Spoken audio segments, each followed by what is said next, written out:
the most powerful use of AI would be pairing it with humans, because humans are really good at some things. Empathy. Bots, nobody believes a bot when it says, I'm sorry you had that problem, because it knows, everybody knows that it's programmed to say that. But bots are great at remembering processes. They're great at remembering where to put something or where to find something. Humans are terrible at that. If you pair them together, you get something that is greater than the sum of two parts. The person that they have hired to speak in their voice, representing their company, and basically being a de facto CEO on the phone with the customer, is the very person that they're trying to outsource, downsize, or automate. I think that should keep people awake at night. The customer is the only person you'll ever work for that can fire you at any time and don't owe you an explanation. And that's the truth.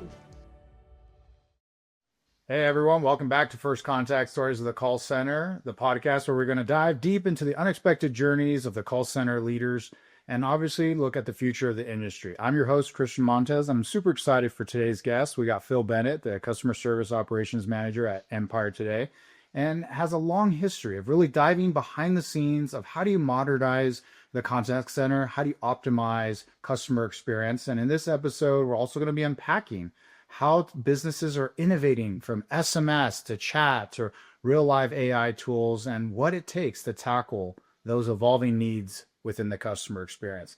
So with that said, Phil, love to have you here. Thanks so much for joining. Thanks for having me, Christian. I really, really am honored to be here. You know, look, I love this part of the story because we always find ourselves talking to our peers and networking, and we're just like in the space, but we all have a story of how did we get here? Because I know everyone doesn't wake up and go, when I grow up, I want to work in the contact center space. So you got a story. Love to hear it. I know our audience wants to as well.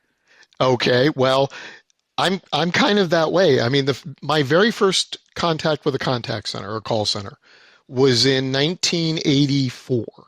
And I was working as a road salesman. And if you didn't bring enough leads back for them to call on, they would punish the sales reps by making you do 2 hours of cold calling. Okay. Last thing in the world I ever wanted to do was work in a call center doing cold calling, because it sucks. And I mean, I'm not telling anybody anything they don't already know, because nobody likes that. But, you know, the funny thing was, even though I never wanted to work in a call center, fast forward, I went to work for a startup firm, a brokerage firm, and I was going to be head of their customer service department. And the call center answered to customer service. And that was kind of neat, because that was right around 2002. And the company's no longer around anymore, but it was called Options Express.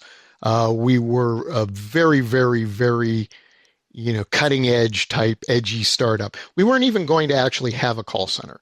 We were just going to build a chat center. Of course, customers don't care what you want. They do what they want, and they will call us. And so as the phones kept ringing, they kept sending calls our way.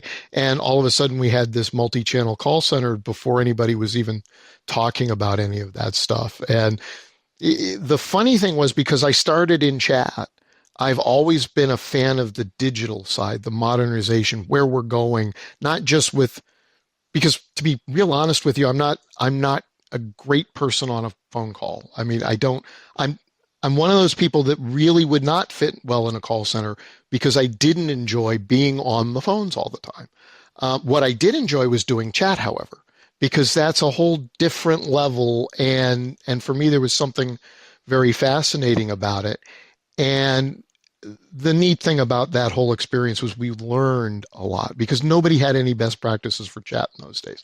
You're talking 2002. I mean, when I went and I talked to live person, they were like, we just sort of do it this way. I mean, nobody had figured it out yet. And as part of that, and as part of the fact that we weren't going to have phones, we started everybody in chat. And it was a great tool, because you could train the agent without the agent having to put the customer on hold, because you're slower typing coming back to them. And what we found was that there are certain agents that do much better on a one-to-one basis. They don't multitask well, and they just didn't adapt to chat. And then there were other agents that did. And if you let them go, I mean, really the sky was the limit. A lot of chat platforms limit the number of agents you can have.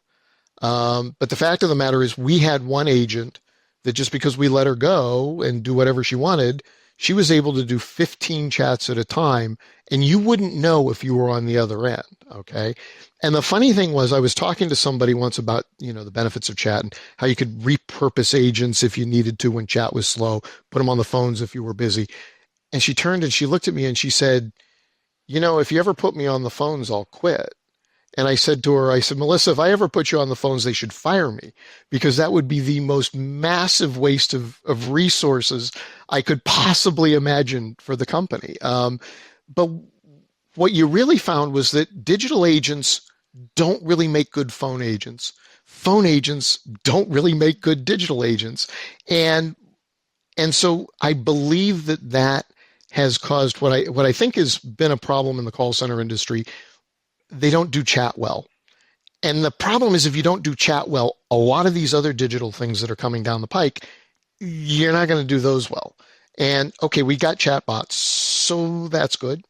And we're going to have bots for the social stuff, but there's still stuff that, there's a difference between phone and chat. And part of the problem is, and I know this from working in call centers, if you bring in a chat program, you are going to put your best phone agents on there because you want it to succeed and you're going to put your best people on it. Chances are that's going to make it fail. And that's one of the most interesting things. But just try to tell a call center director that we need to take the people who are like on finals because they don't want to be on the phones, they're doing all this call avoidance, and put them into that chat program, they're going to say, you're crazy. We're never going to do that. So it's kind of interesting, some of the things that you pick up along the way, and yet still are very, very hard to bring in as best practices. So anyway, I think I've gotten off topic. I apologize for that. No, no, no. It's a great segue into kind of thinking about when you were at that business and it was a chat first and then learning these lessons between the right seat on the bus and then also figuring out that you have the right overall mix of addressing what you really are there for, which is your customer, right? Right. You can do all the things you want, but in the end, if your customer doesn't want it, they'll either find another way that you didn't think of or don't want to do, or they stop reaching out to you because they're not a customer anymore, right? Exactly.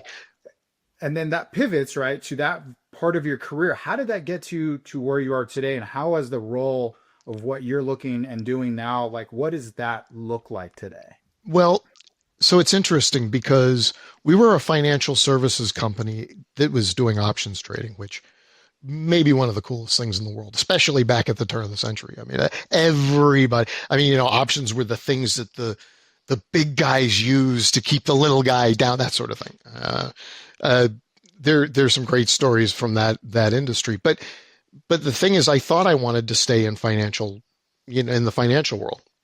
No, that wasn't it at all. And I got a chance about a year later after we were bought out to go to work for another startup. And I really couldn't drop everything fast enough to get back to the call center. It turned out that the puzzle of facilitating communications really is the thing that became my passion. I love if somebody wants to talk to you, and I don't care how they want to talk to you, I want to make sure that they can talk to you that way. And it's really interesting what you just said about people will not do the things you want them to do. I mean, the real reason you have all the channels is because everybody picks their own channels. And that's the way they want to communicate with you. And if they choose that method to communicate with you, I believe it's my goal is to make sure that I facilitate that and make sure that it can happen. One of the interesting things is when, especially this started around chat, but we used to sell chat to our superiors with the ROI that this was going to deflect calls away from the IVR. Nothing could be further from the truth. It probably has never deflected a single call from your IVR. What it does do is it brings in new customers that wouldn't have called you because they didn't want to call you. And if you didn't have chat, they would have done business elsewhere. And so generally that's where your real ROI comes from. You create a new channel and a new flow of people. And then the other thing is you have to pay attention to not forcing customers to change channels. So if you build chat out, you should be able to do, if not everything you can do on the phones, almost everything you can do on the phones. Otherwise, it's not really a valid channel to run. I'll never forget. I had a situation where I bought a product, and right after I pressed buy, I was talking to my wife, telling her I'd gotten this product, and she said, "Oh, you got the wrong product." And I won't get into specifics because I don't want to call out. It's a very well-known brand. But I went back to them and I went to their FAQs, and it said, well, the best way to do an exchange is to chat with us. Ah, great. This is perfect. So I get on chat and I'm doing it because I'm at work and doing all the other things. And I get to the end of the chat and the guy says, I can't do that for you. I said, what? He said, no, you have to call us. And I said, but your FAQs told me to chat. He said, I'm sorry. He said, it's just not set up that way. That's a very frustrating experience for a customer. And you really, really, really don't want to put them through that if you possibly can. So, I mean, I get it. There are some people who believe that chat was less secure than phones. I would argue it probably is just as secure as any other method of communication. But there's people that worry about those things. Well, it's funny about that story how the ROI concept of deflecting from the IVR and you realizing that it's not the example you just gave. If anything, not only did it generate an inbound call to the IVR, but now it generated a customer that already had a friction oriented negative experience. And So so yes, now when you poorly implement other channels for the sake of having other channels and not knowing how to engage your customer, you're probably just going to make your phone part of your business, if you still have it as a channel, yep, required to have a lot of more difficult conversations with people that are probably going to end up needing people with some empathy and some other skill sets to know that they're coming in hot. yeah. No, you're absolutely correct. And that's I'll tell you what, and that makes the agent's life worse. And a lot of people don't take that into account. I will say something here that I've said very publicly. I like, I watch TED Talks now and then. They always ask the CEO, what is the thing that keeps you awake at night? And they'll say supply chain or cost, whatever. The thing that should keep them awake at night is the fact that the person that they have hired to speak in their voice, representing their company, and basically being a de facto CEO on the phone with the customer is the very person that they're trying to outsource, downsize, or automate. And I think that should keep people awake at night because to me, the best way to predict future business is how we treat the customer in our current business. Absolutely. I couldn't say it better myself. And what's interesting about your career path, right? You have these moments where you're at startups, Mm-hmm. you're at businesses where maybe people wear a lot of different hats, things Oh yeah. move fast, growth can be painful at the same time can be potentially very lucrative for people or fulfilling. But then now you're with a brand that's been around for has a history. And so now when you think about those that work at startups versus established brands, there's always a difference on how companies' cultures and how Oh yes. businesses change and evolve and adopt. And so when you're thinking about the modernization of businesses to meet their customer the way they need and want to be met, when you talk about from when you were working in the startup phase, Mm-hmm. bootstrapping, kind of early stage, all the way through like today, legacy brands that have a culture and a history, how do you balance pushing and driving innovation, but also respecting and balancing that brand legacy? That's a great question. And it's an interesting question because this has been one of the things that was probably the most interesting part of my early career at Empire because what a lot of people, and this is going to be important for the discussion of where we go in the future. What a lot of people don't know is that the call center is probably the last place money really gets spent in most companies. We bring in technology that works, we ride it until it's dead. Okay. And, Empire was no different. but here's the thing: it's not empire or anything else. It's that's just the way companies approach these things, and that's normal. Um, the problem will be with the adoption of new technologies because of that. Because when I got to Empire, one of the real reasons that Tracy brought me in was to put a chat team together and to build a chat program for Empire. That sort of morphed into, what can we do in the call center to improve our operations? At the time, we were using a Cisco platform that was approaching end of life. Ironically enough, it was the platform that we had just migrated to in 2008 at my first call center, so I was familiar with it. But it didn't have things that we consider to be common. It didn't have skills-based routing. It didn't have the ability to do callbacks or anything else. And as a result of what we did bringing in chat, they asked me to oversee that project to bring in the CCAS platform.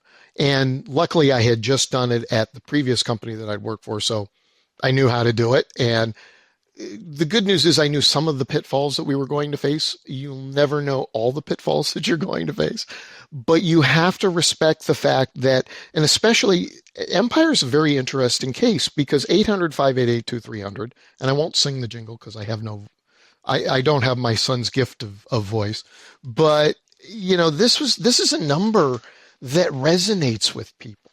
I'll talk to people at a conference and they'll say, where do you work? And I'll tell them, and it'll take them a second. They'll say, well, what do you do? And I'll say, oh, carpets and flooring. They go, oh, and you can see the jingle running, and yeah, absolutely. It goes off. And so, I mean, when you come into a situation like that, this was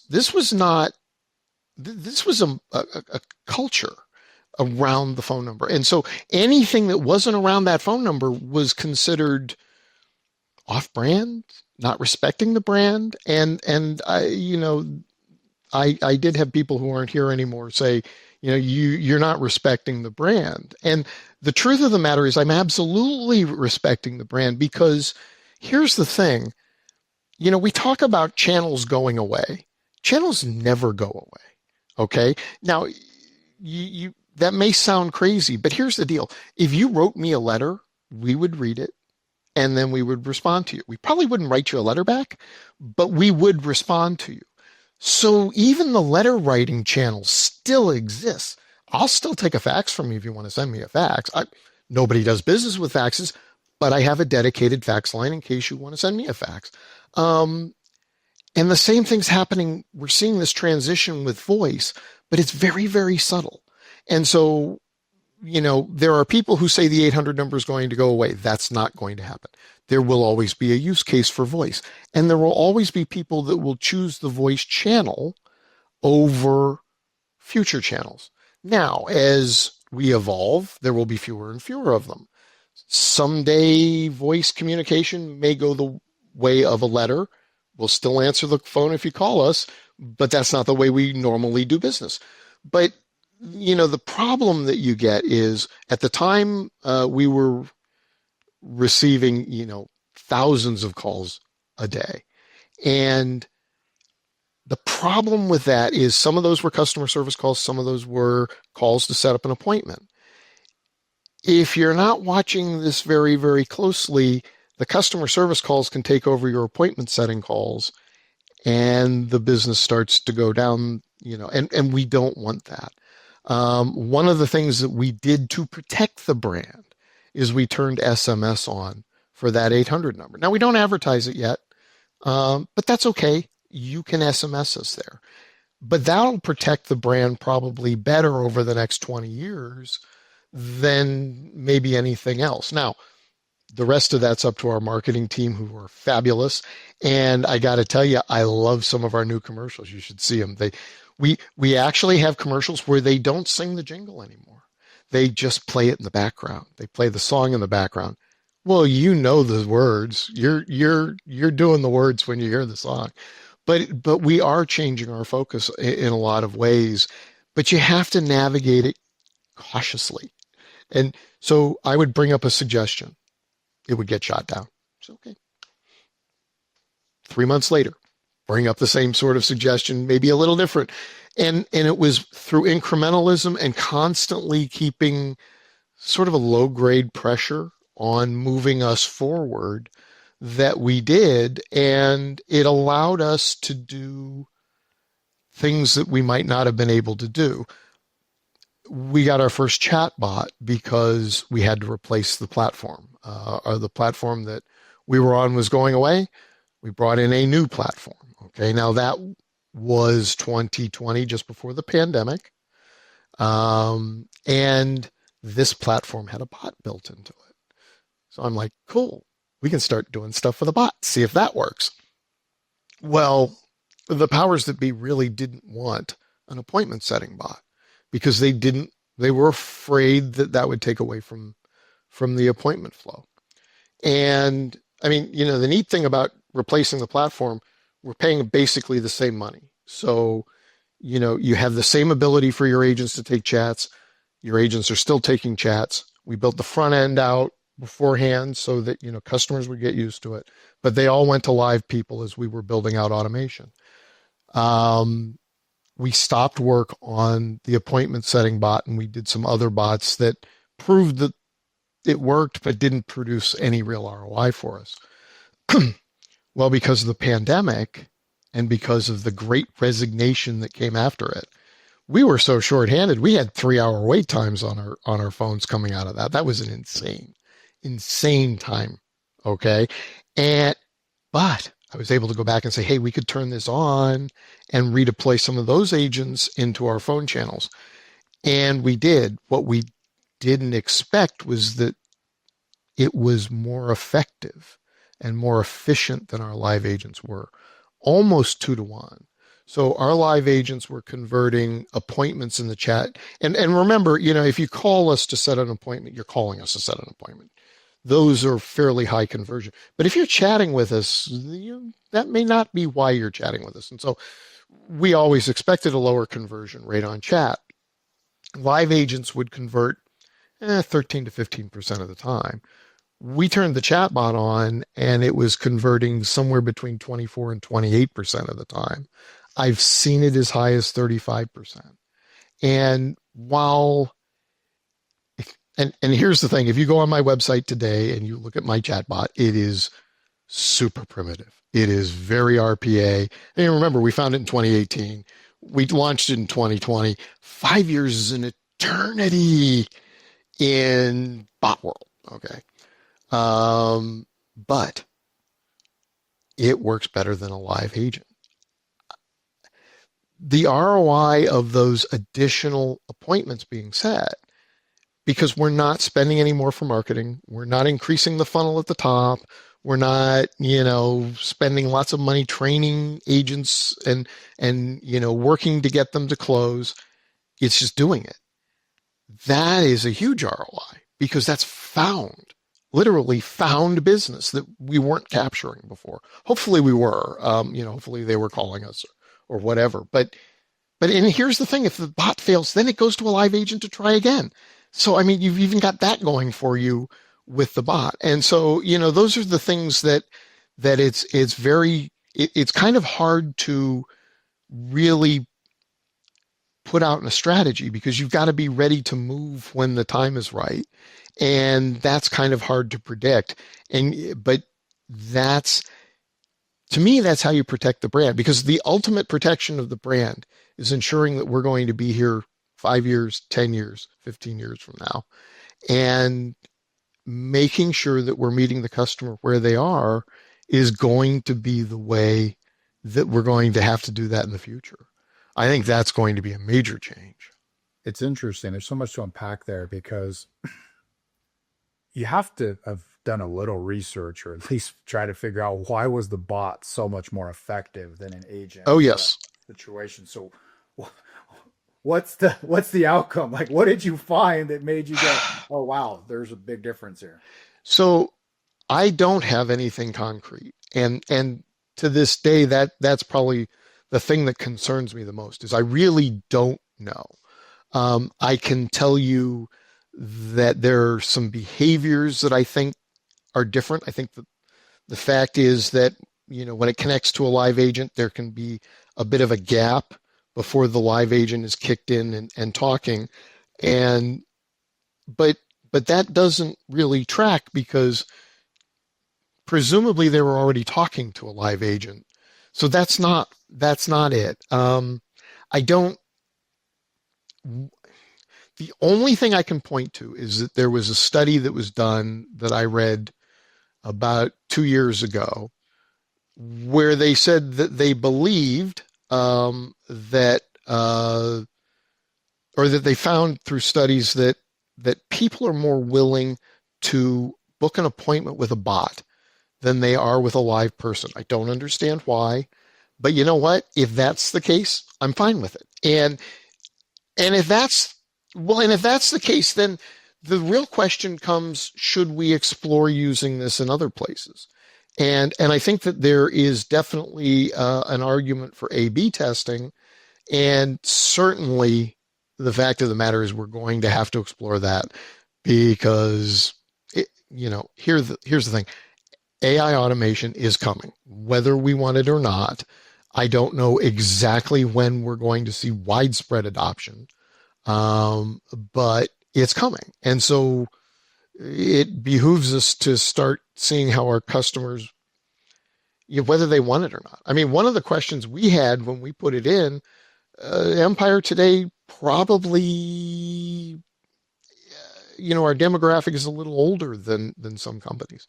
Would our customers be willing to talk to a bot or chat with a bot? We didn't know that. And so all of this was in question when we turned it on.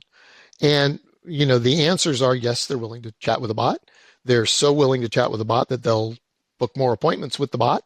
And in some ways, I'm one of those people that, hey, if it works, don't break it. Let it go. And there's a little of that's involved with it. Do I know that we need a better bot? Oh, absolutely. There's no question about it. I always love when a bot salesman talks to me because he's like, oh, yeah, I played with your bot. It was really quaint. Yeah, I know. you know, but here's the deal. Here's what you've got to overcome if you want to bring your bot in. This is James. James is a contact center manager with a passion for philosophy and hiking. As a kid, he made a promise to himself that he would always follow his passion. Today, he ponders on the thought that this promise is probably the best decision he ever made. Today, James loves his job just as much as he loves hiking. So much that he sometimes brings the scent of fresh pine and the tranquility of the mountain streams back to the office with him. With Nobel Biz as his company's provider, James found the necessary peace of mind to finally bridge the gap between his passion and his work. By choosing to partner with the promise-keeping voice and software provider of the industry, contact center technical issues, downtime, and poor customer experience are now a thing of the past. In an industry ruled by uncertainty, Nobel Biz combines balanced pricing with the highest quality, topped off with outstanding support.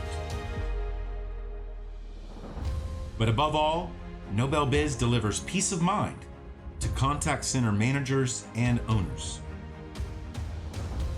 And for the first time, James hit that sweet spot of focus and confidence that is allowing him to take his business to new heights of profitability and success. After all, you know what they say, promises are the uniquely human way of ordering the future. Nobel Biz, the promise keepers of the industry.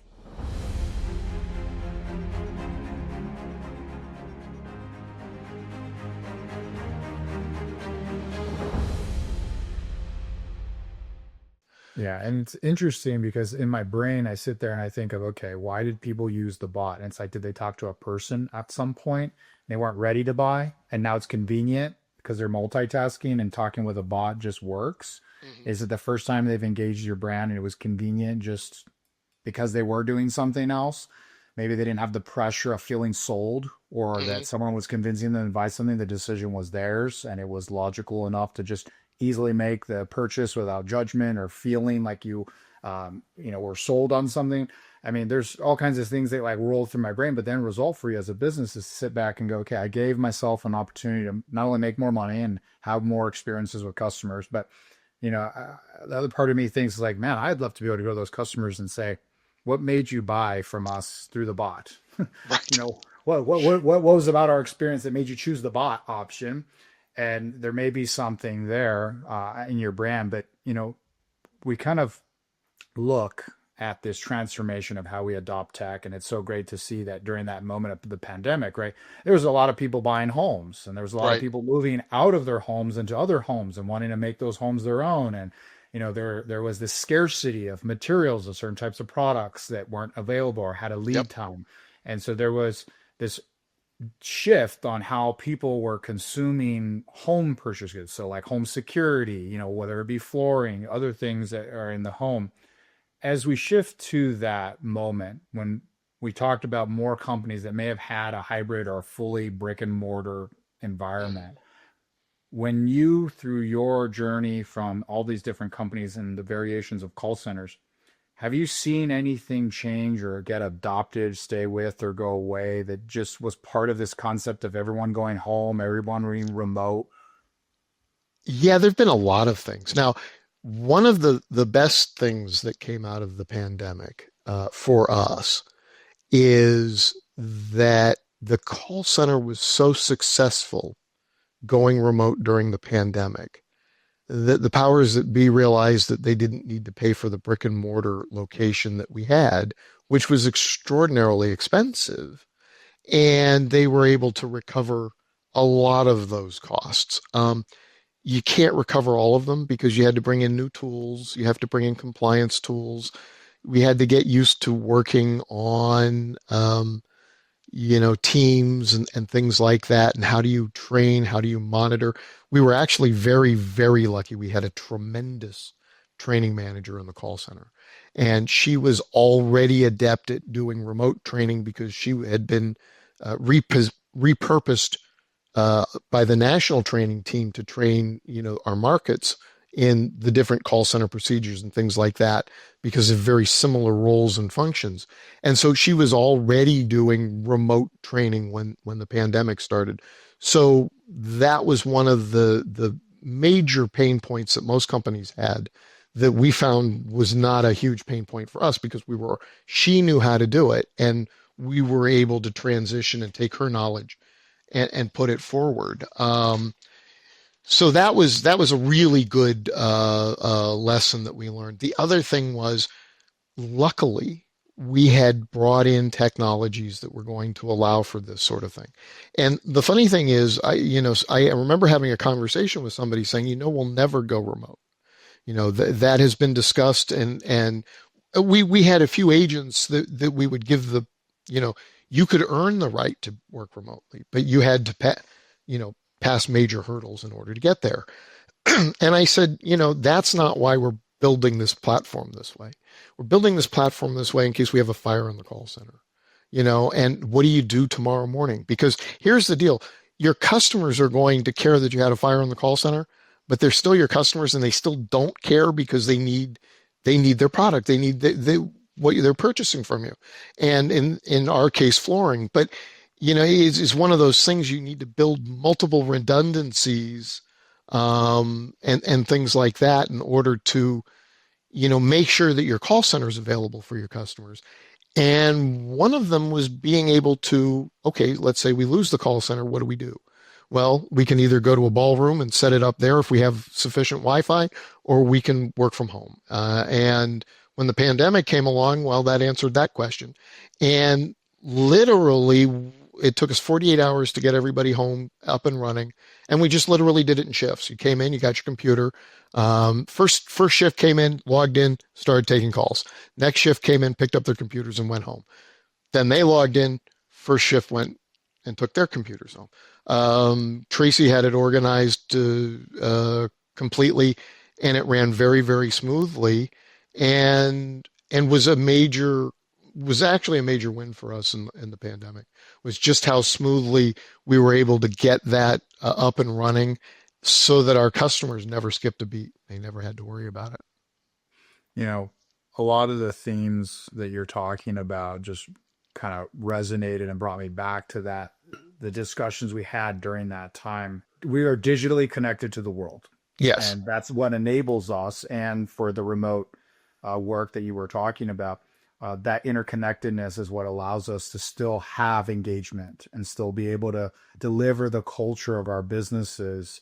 Otherwise, we'd be okay with transforming our business into something completely different, which we're not, right? All of our businesses still want to figure out how do we still deliver this experience, but still have people remote. So when people went remote, did you have this group of people that just couldn't make it? They couldn't figure out how to do this thing in isolation or separate? Or were they like, heck yeah, we're working from home. I love the time saved in, commute and everything. Right. There were some that didn't adapt. Sure. So one of the things that I find, remote work appeals to a certain category of people, really. Um, One of the things I didn't know before the pandemic, but makes sense, is that young single people, most people meet their spouse through work, generally speaking. And so if you are remote, chances are you're not going to meet anybody in your living room. I mean, or your office. But if you're in a place where that's not really a concern, I find that working remotely provides fewer distractions, allows me to focus more. You talk about talking around the water cooler, and yes, I understand that that is um, an important part of socialization with coworkers in the call center. But by the same token, you actually spend a lot of time talking around the water cooler that I don't spend now, and so it's a balancing act. And the thing is, not everybody is built for that. I find people who have a sales background, because you have to be a self-starter, tend to be a little bit more open towards remote work, and other people just like the camaraderie of being around people. Um, we are not a hybrid firm, but I think a hybrid firm fixes that problem perfectly. I think what we see is that people who really can't handle being remote don't stay, and that people who love it do stay, and that those, people sort of sort themselves out over time. It's not a matter of forcing the employee into something. It's just a matter of, this works best for the company. And then you have to decide if it works best for you as an employee. Yeah, no, totally makes sense. And there was something you said earlier in our conversation about how you had your best voice people, that people wanted to put them on chat or another Mhm. medium that was non-voice, right? SMS, chat, whatever it ends up being. And that usually didn't work out the way people expected. And then vice versa. The best people on chat didn't want, like your example with your Right. superstar doing 15 chats and says, I'll quit if you put me over here. But there's going to be people today that maybe traditionally have just done voice, or they have SMS that's kind of this thing in the corner, right? It's Mhm. just this edge case.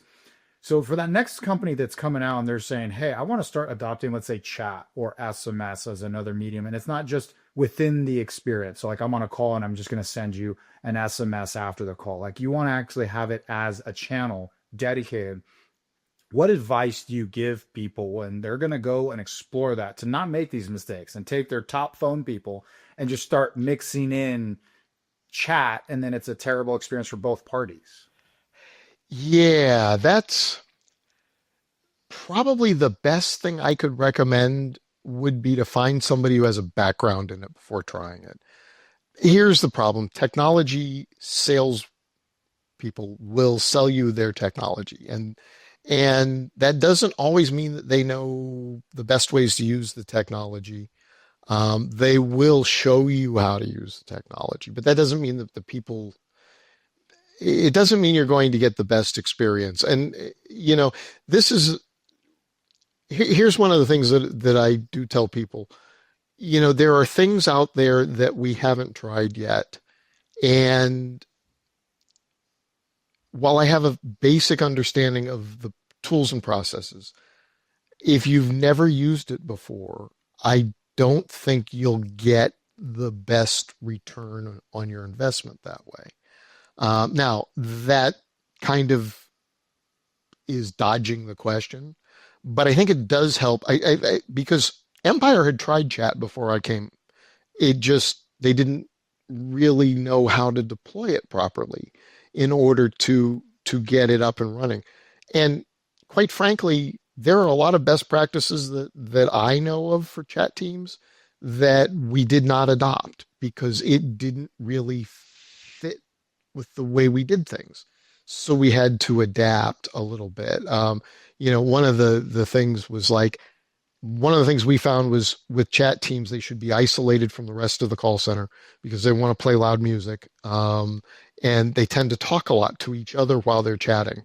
And that's a benefit. So we would put people in groups of 4 so that you had somebody on either side of you or in front of you that you could ask a question if you didn't know the answer. And we would vary the amount of experience on those teams. Fast forward to a normal call center, which has, cubicle life, and it's not convenient to readjust the entire, to create a separate area for those teams. So we had to adapt to that. But I still think it really helps to, either isolate somebody on your staff that has some experience with it somewhere, or bring someone in from the outside that has some experience. I think you'll get the best performance that way. Yeah, it's really interesting how voice obviously requires sound. And so if your environment, right, sounds too loud, you can't hear the person Yep. talking, or even when everyone went home on remote, right, you ended up hearing the doorbell ring. You ended up Yep. having kids coming home and talking in the background, dogs barking, right? It's a completely different experience. Where in chat, yeah, you may have people sitting there going, well, I'm not talking at all day if I'm only doing chat. So they have this environment of music and talking and engaging with people. And then obviously there's a time difference on response and Right. how often things come in and so on and so forth. And so as we take that concept of, medias and channels, and we kind of pivot to this concept of how we mine the information and the data that we have, because we know there's tons of it. We've never had a lack of data. It's always Yes. like, what do we do with it and how quickly can we do something with it and who owns it? So we talk about surveys as an example. You've said in the past, surveys don't tell, they only tell you part of the story, right? So when you're looking at mining data and offering these richer insights, how has the technology like AI and other forms of analysis really impacted your ability to tap that data and do something with it? It's game changing. Okay. And you touched on something that is a constant refrain for me, which is the call center sits on the greatest repository of business information that you can possibly imagine. We send surveys out. We spend millions probably surveying our customers. I'm not just talking Empire. I'm talking the broader industry. Here's the problem. People who respond to surveys are motivated to respond to surveys. Not everybody responds. So the people that are answering you are either extremely happy or they got a bone to pick with you, and that's what you're going to get back from your surveys. Whereas if you listen to the calls, guess what? Every single customer tells you why they called and what it is they need to do business with you. Now, you may not be able to provide that to every single caller, but the fact of the matter is if you know and you see trends, then you can pull that together. And we saw, they did it. We've been doing voice analytics for a while now in the call center, but it's gotten so much better with AI because AI is able to take a question, and especially now the new generative and agentic AIs, you can actually ask a question. Hey, listen, what are the common trends that we're hearing? What are customers looking for?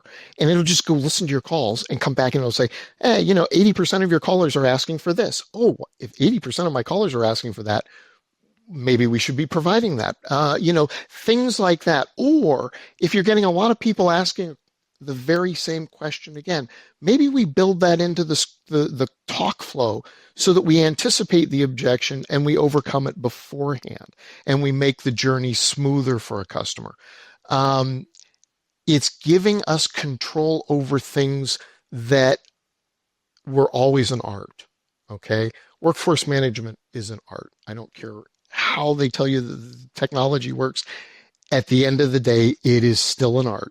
Um, Aligning your KPIs with your training and things like that. There's a great AI company out there specifically has a program to listen to your calls and determine whether you're matching your KPIs or not. Okay, and you're coaching to your KPIs. Coaching is another great area where AI is helping us out now because we spend a ton of money training our agents. You know, you bring your agents and you just spend a lot of money training them. And then they get really good at what they do and we promote them to supervisor and then we expect them to know how to supervise because they've been supervised. But that's not really true. And the truth of the matter is coaching an agent is a difficult process. It can be uncomfortable for both the coach and the agent because sometimes you have to call out behaviors. And then the other thing is it doesn't really work. So what happens in a normal coaching session is you sit the agent down, you say, okay, here's the calls that you've made, these errors on. And you then, once you're done with that, and then you say to the agent, okay, well, now we're going to role play those things. So you role play for 15, 20 minutes, okay? Everybody hates role play. It's uncomfortable. It just doesn't feel right, but you do it. Okay, great. Agent, remember, here's the thing. The agent doesn't want to fail. So they are fired up. They go back out onto the floor. 3 calls later, they're making the same mistake. Why? Not because they want to make the mistake. It's habit. It's what they're used to. And you can't break those habits in a 15 to 20 minute role playing session. So we need to come up with tools that keep the agent working in the directions that we want. Tools like call guidance, which are AI driven. I got to tell you, that is one of the tools that is the most game changing AI tool I have ever seen in my entire life. I don't care whether you set up an IVA or not. If you don't have call guidance for your agents, you need to consider having it. Because here's the deal. Even if you do have an IVA and that bot is handling 75% of your inbound phone traffic, guess what? That other 25%, those are going to be real hard questions because the bot could not handle that. You want to send it to an agent that has some sort of tool so that they can handle the tough questions. Because otherwise they'll burn out and you're going to lose your good agents. And the other thing is you have to make sure that the escalation path is there. And so those agents have to be efficient and they have to be very, very good because it doesn't help if you can contain 75% of your calls with a bot, but it takes you 45 minutes to get to a live agent if it can't be handled by the bot. That's not going to work. People will hang up and they will go elsewhere. And so those tools, I mean, the interesting tool is a tool like call guidance can also be repurposed to look at trends and do the voice analytics because at its heart, it's a voice analytics tool. It just works differently than the majority of the voice analytics tools out there. And it's something to consider because one of the things that I have found is that because voice call guidance works in real time, there's a bias towards real time in the company. And the same thing is happening with the voice analytics companies that are trying to bring out voice guidance. They do after call work and analytics. There's less pressure in that environment, and yet it bleeds over in the way they try to do their call guidance. It still tends to be more after call work stuff that's done. So you have to balance and understand what you're looking for in those things and use that and pivot and adapt.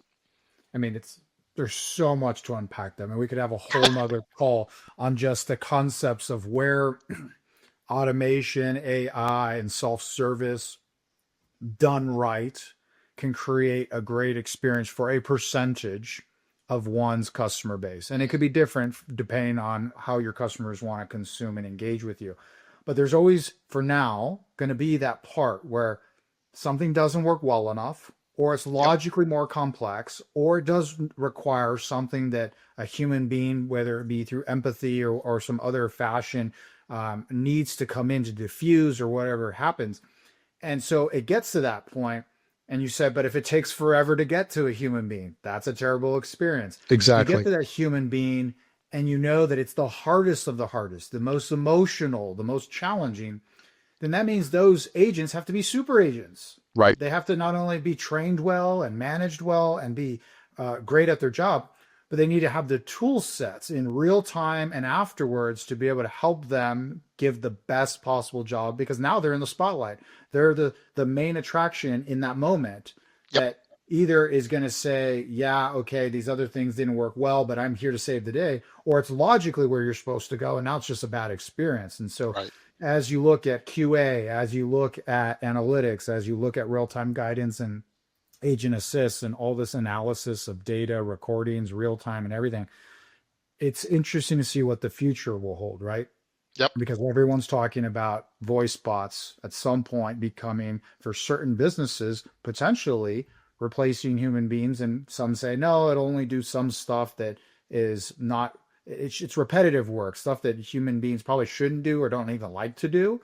And then others will say, yeah, no, human beings are still needed because there's all these things that only a human can do. What are you seeing trend wise? So I love this question, because the truth of the matter is, this is where I believe the industry right now is struggling the most. There's a great company, I won't name the name, but 2 years ago they said they were going to all automated agents. And then this year they announced they were going to all human agents because they wanted the human experience. The problem is that's not the answer. The answer is both. It really is.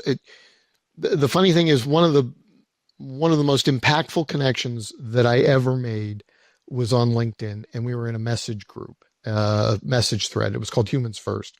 It was about this coming AI apocalypse, how we were approaching a singularity where AI was going to put us all out of business, and nobody was ever going to work again. Bots were going to take over completely. And I mean, what I said was, first of all, it's not going to happen that way because economics doesn't work that way. Because here's the deal. I could have a TV manufacturing company that I automate from start to finish, okay? And maybe I can build TVs for $10 a TV out the door. If nobody's working, they don't have the $10 to buy the TV with. I mean, Henry Ford knew 100 years ago that if the product coming off his assembly line wasn't affordable by the people building it, then he was wasting his time. It would never, ever work. And that's part of the problem. Companies need consumers. And robots don't consume anything. And so that wasn't going to happen. And what I said was that the most powerful use of AI would be pairing it with humans, because humans are really good at some things. Empathy. No, not every human is, but we can hire for that. Bots, nobody believes a bot when it says, I'm sorry you had that problem, because everybody knows that it's programmed to say that. But bots are great at remembering processes. They're great at remembering where to put something or where to find something. Humans are terrible at that. And I mean, so if you pair them together, you get something that is greater than the sum of two parts. And that one comment led me to a call guidance company that I do business with now, and was really game changing. But the truth of the matter is, you have to look at it strategically. Here's the thing. If I was running a call center for a national chain of funeral homes, the last place I want a bot is in that front end IVR when you're calling the first time because you're calling because your loved one passed away. I don't want a bot dealing with that. You need a human to deal with that. And it's not going to be an easy or a pleasant conversation. But for every one of those local, I would have an IVA in place when you called the local funeral home, because most people that call the local funeral home are looking for calling hours. That's a transaction. You don't really need to have any empathy for that. Just tell them when, their loved one the viewing is, and, they'll be fine with that. So you really have to look at the customer journey and understand whether adding automation to it will improve that journey. And I think the answer really will be, it'll improve it for some, especially those who wanted to self-service. And so we can take AI and make self-service a delightful experience rather than something you have to do.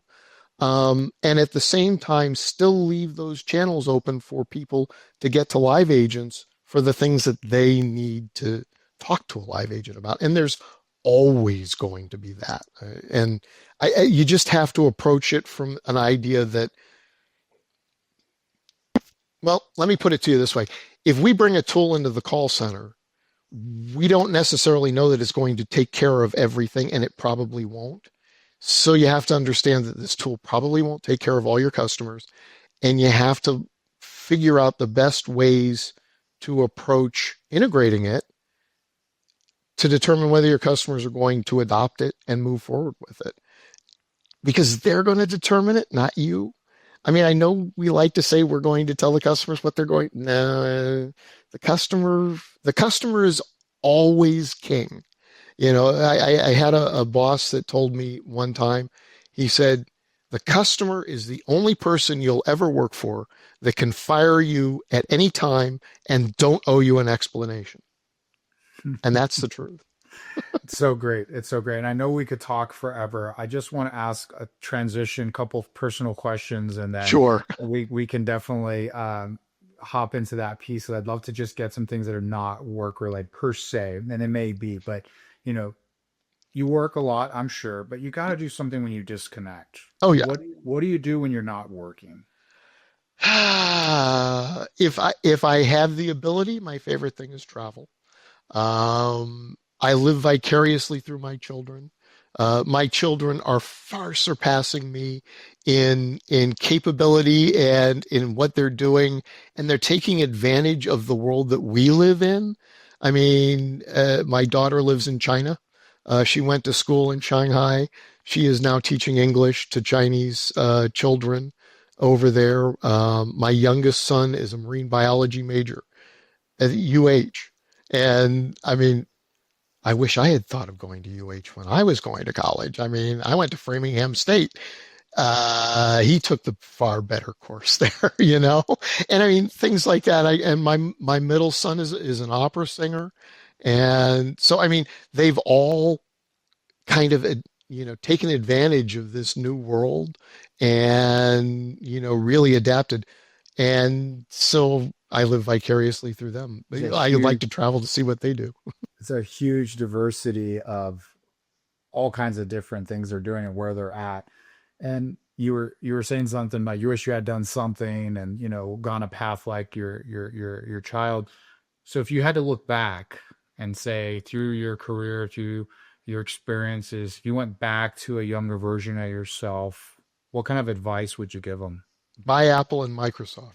I mean, seriously, and it's funny because here's the neat thing, and I've had this discussion with my daughter because she's like, I don't know if this is what I want to do for the rest of my life. I'm like, oh, wait, don't worry about that. I said I was 50 before I really understood what it was I wanted to do for the rest of my life.